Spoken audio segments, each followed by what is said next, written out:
Good afternoon. It's a tough gig, half an hour to talk about the BT intranet. And I've heard so much today and so much I want to respond to from the other speakers, so I shall be pacey, I think. The brief is to really talk about the BT intranet and some of our experiences, and I'm going to focus less on knowledge management and collaboration and more on kind of the internal communications context. But I'm also going to be marginally provocative. And the views might be mine rather than my employers, but I mean, they might stimulate some discussion. So if we can have a conversation, that would be much better than me standing here going through 10 PowerPoint slides. So let's try and do that. Some thoughts, just to give you some context. 80,000 BT people, about 160,000 people in all in our kind of extended organisation. We've been doing this for at least a decade. We have somewhere in the order of 70,000 people that work remotely and flexibly from the business or have the capability to do that, including about 22,000 home workers, all connected, and we've been connected for quite a long time. We are a paperless company, and we've been that way for a long time, and we are a tech company. Even our guys in vans who are out in the street are able to repair their own televisions. You know, they're that kind of person. So that's the kind of environment that we work in. A little bit about me. I'm a comms person. Corporate comms through and through. Have been from the very beginning, PR and all that kind of stuff. Moved into the online world about 20 years ago. I was BT's first head of new media. Been kind of at that leading edge of stuff ever since. Introduced social media type facilities and services maybe 5-6 years ago, and we've been learning and growing with them ever since. We're by no means complete. We don't think we know the answers. We're still learning. And I think one of the important things for me that's come out today, and we were talking about it on our table over there earlier, you know, we're all probably trying to get to the same place, but all our journeys will be different because we're not starting at the same place, any of us. So, you know, some of the lessons are quite interesting, but you can't take everything away and say, well, that's going to work for me. It really is very different depending on where you are. Just a couple of, I just want to respond to a couple of things I've heard already, hence the notes here, right? Doing the technology is easy. I know the technologists in the room won't agree, but it is. The hard bit is getting the people bit right, getting the culture right, getting that, you know, creating an environment where people want to join in and want to contribute and want to be part of this. Most people don't, frankly. Okay, so you know that's a real challenge, and our processes still discourage it. Actually, we don't reward people for what they share. We reward people for what they know. And you know, why would I share what I know? Because I'm getting rewarded for what I know, so I'm not going to tell you, am I? You know, salespeople never write, you know, why we lost that pitch, because they're working on the next pitch. All our processes are about, you know, about me and not about us. So you know, there's a big cultural kind of thing there. And the other thing I thought was quite interesting, I heard it earlier. Social is not a process; it's a behaviour. Right, if you focus on process, you're focusing on the wrong things, right? Process is a bit like technology, you can fix that. It's the behaviours you've really got to focus on. You know, getting social right is about getting behaviour right. And seniors, you know, they're really influential. We've heard a lot about Ben, both at BT and at Alcatel. You know, they're not the problem, it's the guys below them that are the problem. It's that sludge layer, you know, just immediately below the CEOs. Because what we're doing with this social stuff is we're actually kind of removing or threatening their very purpose. It's this kind of information sluice gate thing, right? If you've got a direct connection between the top and the bottom and across the organisation, what's the role of the middle manager? Who knows? Well, there is an answer to that, but you know, I'm not going to go into that now. So, the environment. This is kind of what we're seeing out in the world now, right? Not just in BT. This is what we're seeing in the world. People are interacting differently. Everything's much more informal. People don't respect status anymore. It's not who you are. You know, the fact that you're the top of the tree doesn't really matter, actually. Relationships are much more fluid, transitory, dynamic, and you know, they seem to kind of, you know, some of them seem to be much more fundamental in terms of the impact that they can have on decisions and stuff like that, beyond perhaps what you think is reasonable. Peer-to-peer trust is kind of eclipsing institutional trust. Yeah, we all know about that. Yeah, first thing you do, eBay reputations, all that kind of stuff. Yeah, so You book your holiday based on other people's reviews. You don't trust the travel agents, you trust what other people like you do. And that's kind of coming into the organisation too, I think. And the balance of power is shifting from powerful individuals to communities. And that's where I think some of this stuff around collaboration actually offers some great opportunities for organisations if we can harness that. Democratised communication is how I describe some of this. We've talked variously today about communication and we've talked variously about collaboration. I'm not quite sure what the difference is. Because collaboration is communication, isn't it? It's perhaps in a different context, but it's essentially the same thing in my mind. And very important for communications professionals here, you know, we don't decide anymore what's important. Consumers decide what's important. And social tools allow them to register that, that kind of decision or view as to importance, rather than us at the centre as the people holding the pen and all that kind of stuff. I'm afraid that's not our role anymore. So this is a traditional communications landscape. Everyone should kind of understand this. The channels piece is all around content, distribution and conversation, and we're all expert at this. We do this really well, up to about there, maybe. We don't do this bit terribly well just yet. So we produce content, we send it out, we publish it, we make it available, and so on. And we can have synchronous, asynchronous discussions and conversations about content. But that lot on its own serves no purpose, because that's where the value comes, right? We've got, so far today, we've got to engagement. We've kind of accepted that engagement is a kind of a current business theme, and that's somewhere we want to be. But engagement is not an end in itself either. Engagement is just a means to change. And it's getting up that value tree that is really, really important where some of this stuff can help. Because the bit that's broken is here. Right? So all this stuff is about getting a shared understanding, and then you can move up to business change and add some real value. So the challenge for us in internal communications and employee communications, this is kind of where we are down the left-hand side, where we're moving from a world of control. We are the supplier, we write the content, we manage the channels, we send out the comms. We often use broadcast type techniques, so we send emails to hundreds of thousands of people all at once, telling them about great things and how they should feel and stuff like that. Usually centralised.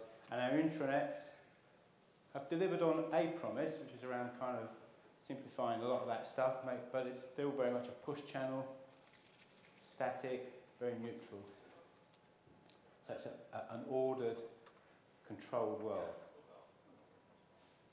Unfortunately, the new world that we're now living in is more about influence, not about control. So it's deregulated. It's all about communications. It's about many to many.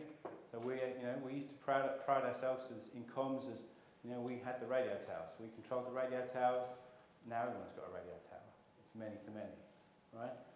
Channels are breaking down. There's many, many more. We've heard lots of stories today about people able to kind of just go out there and start using a technology. And lots of people flood to it. We've seen that in BT. Thousands of BT people went and logged and signed into a BT Facebook group. Nothing to do with us. Entirely, I think it was about 4,000 people. And the internet is becoming, instead of a channel, a distribution channel, much more of a community. It's the base for some of the things we've been talking about today, and this is where we're trying to take ours in BT. So it's interactive, much less formal, and in particular, much more opinionated, emotional, less factual, all those kinds of stuff that scare us in business. So we're going from order and predictability to messiness and opinions. Of course, that cuts really to the core of what we've been about in comms, so it challenges our core competence. So how do we respond to this? Well, this is what we do. This is internal comms 1.0. Everyone recognise that? We send out mails, we publish intranet pages, we produce mouse mats and mugs, and we hold face-to-face and town halls and all that kind of stuff.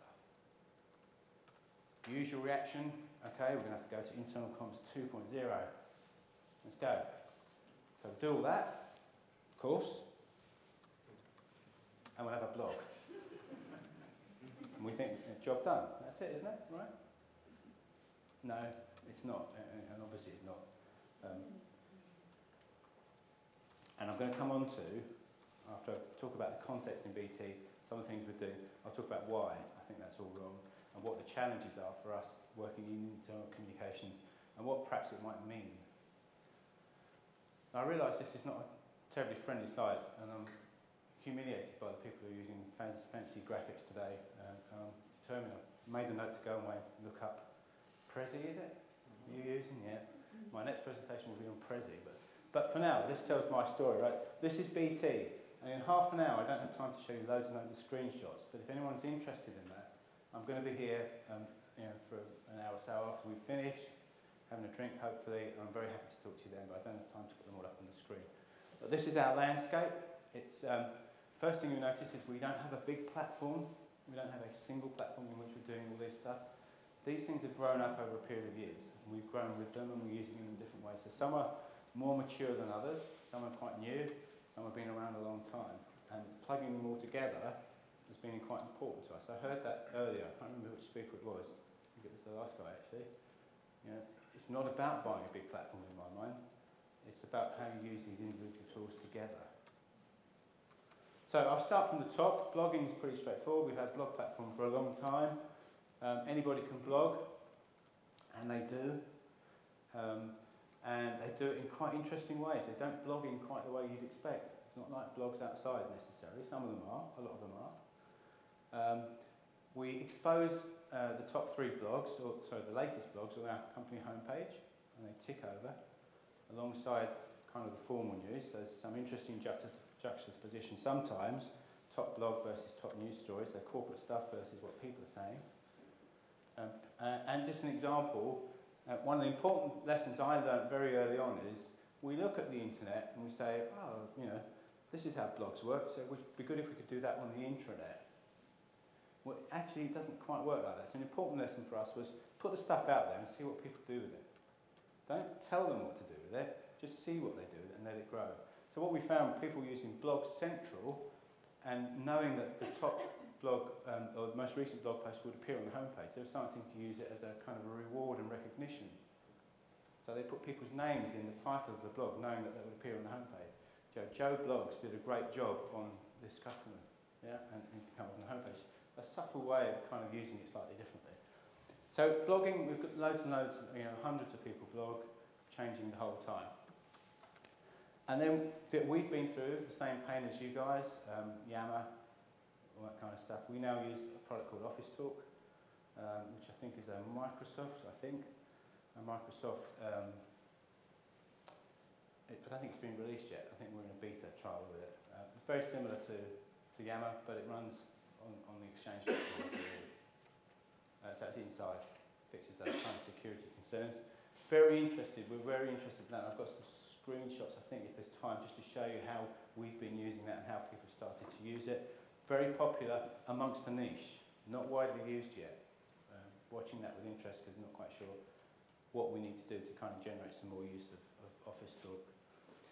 We've had various attempts at social networking, and I think this is the one where we've got most to learn. So we've had a service running for some time called MyBT, which is, as has been said, a kind of a Facebook type thing. We are now moving to SharePoint 2010 and my profile and all that. I think we've got a very long way to go.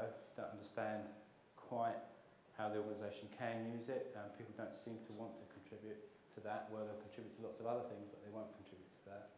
I think it's hard to pin the what's in it for me in that piece, which is a very, very important part of social media deployment in internal comms. What's actually in it for me?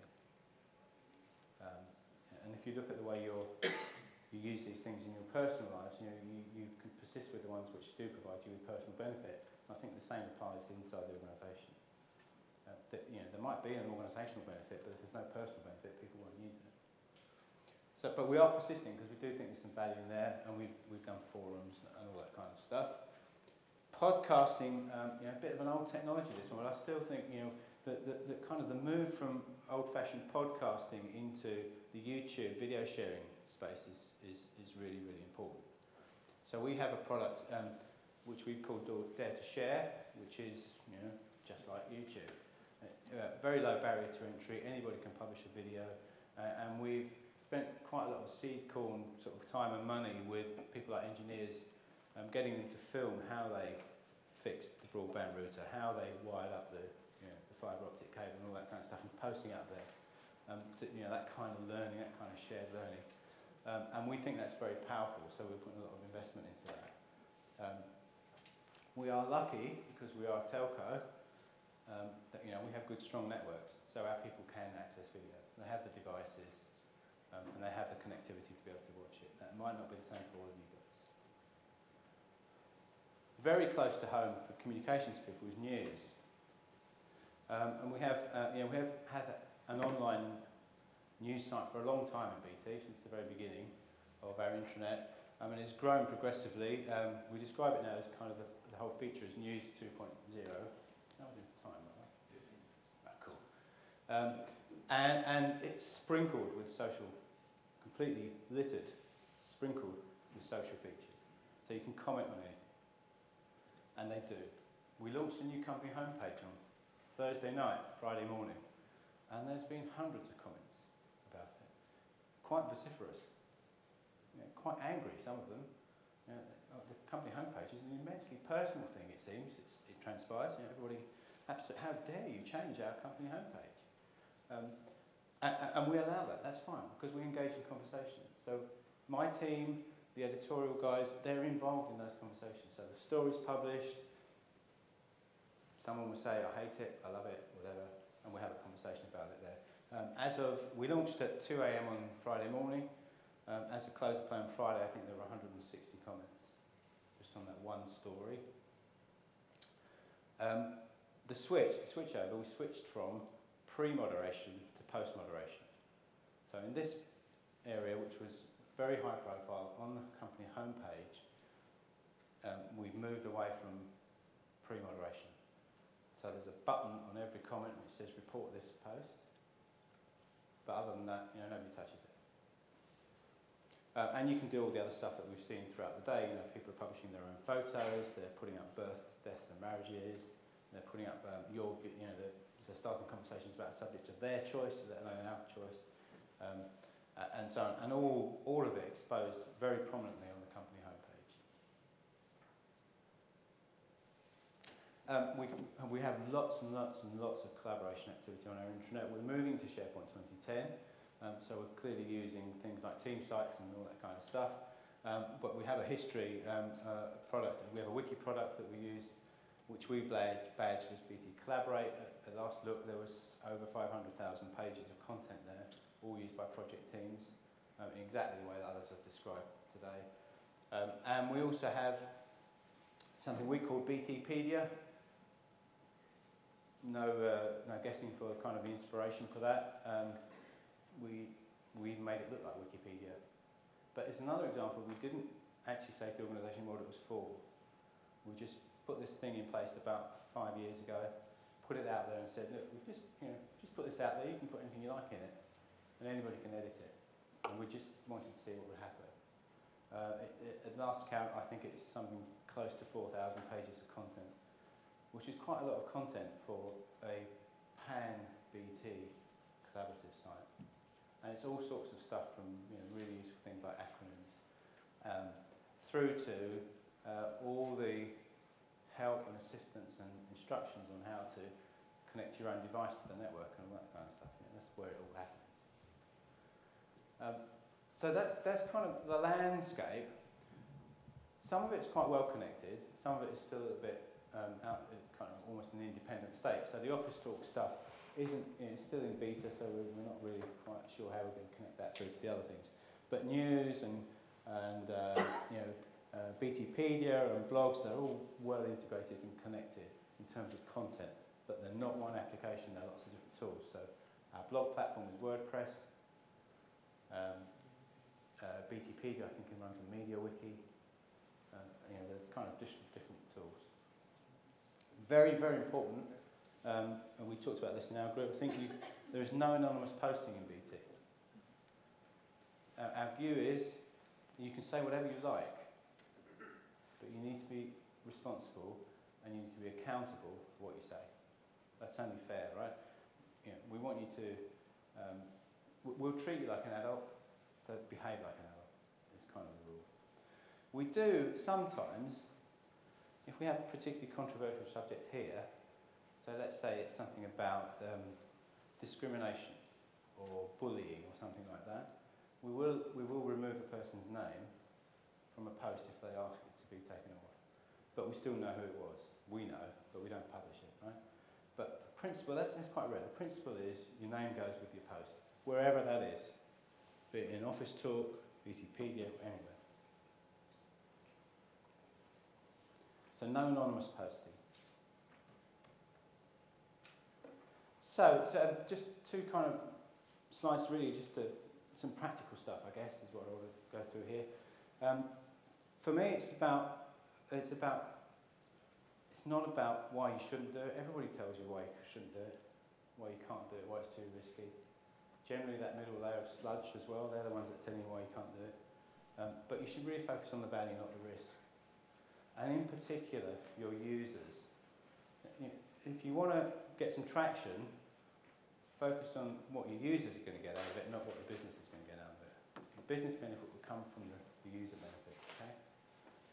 If you focus it the other way around and you start writing ROI cases, you'll get stuck into an existing business process and you'll go nowhere fast.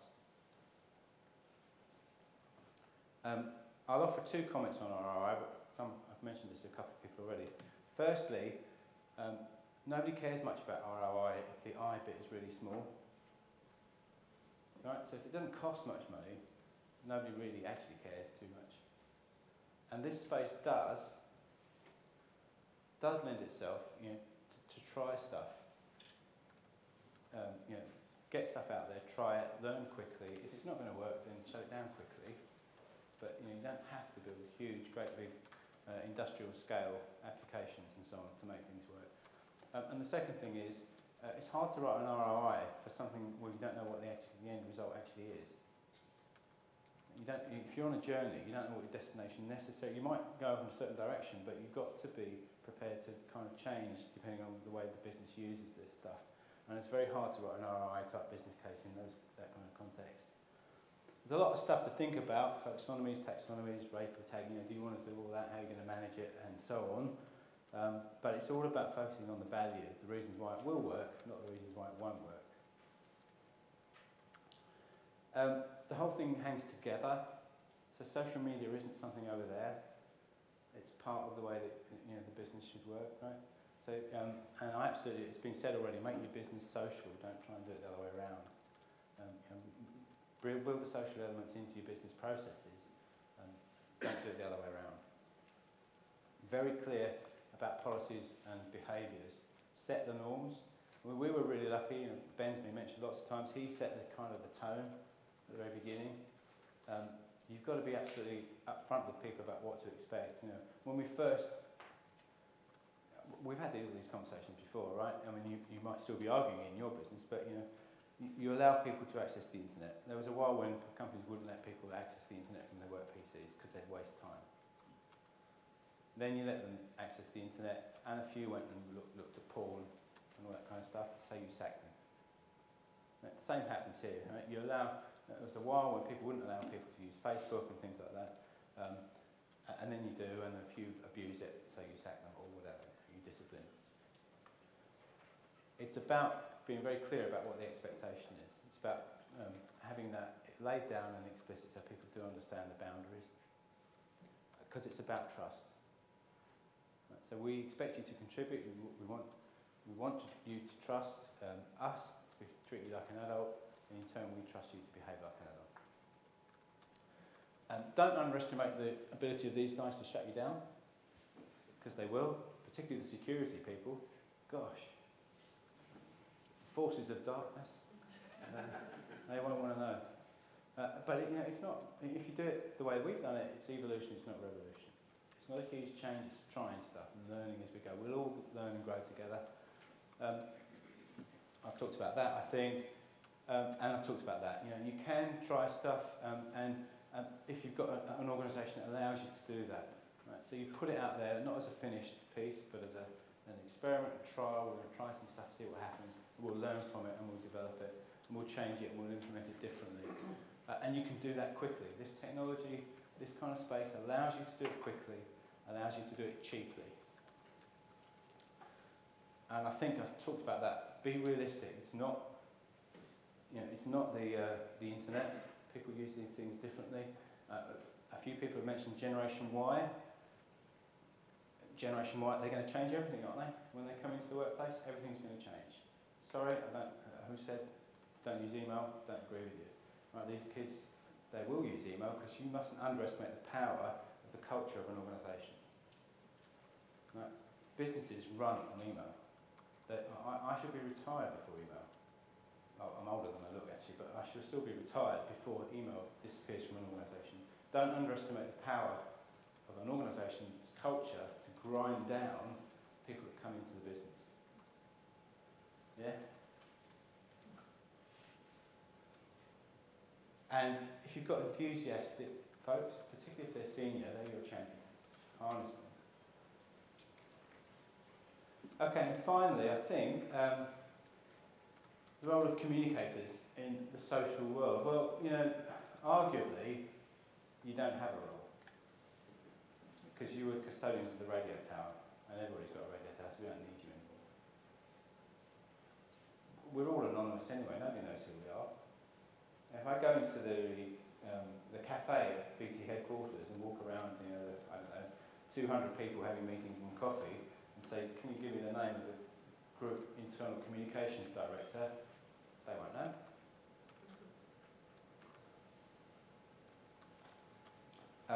That's not going to hack it anymore. You know?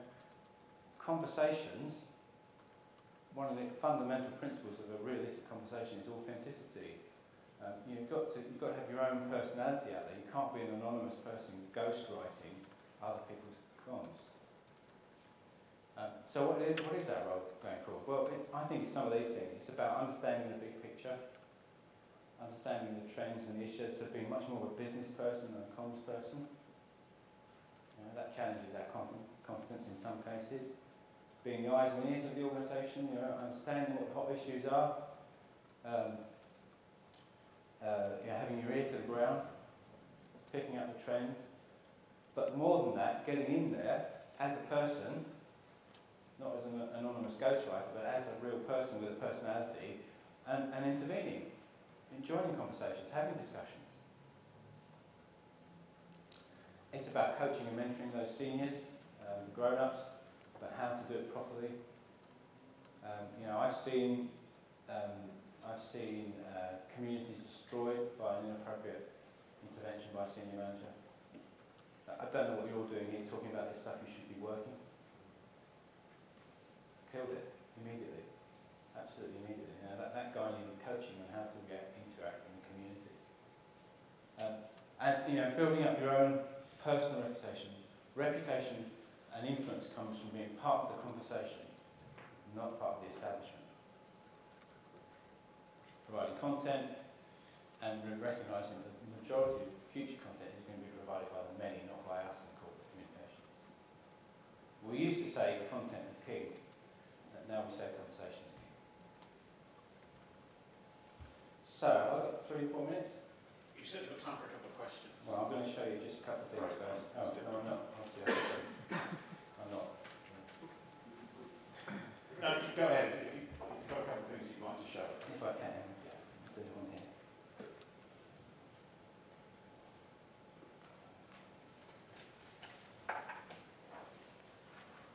No, obviously. Okay.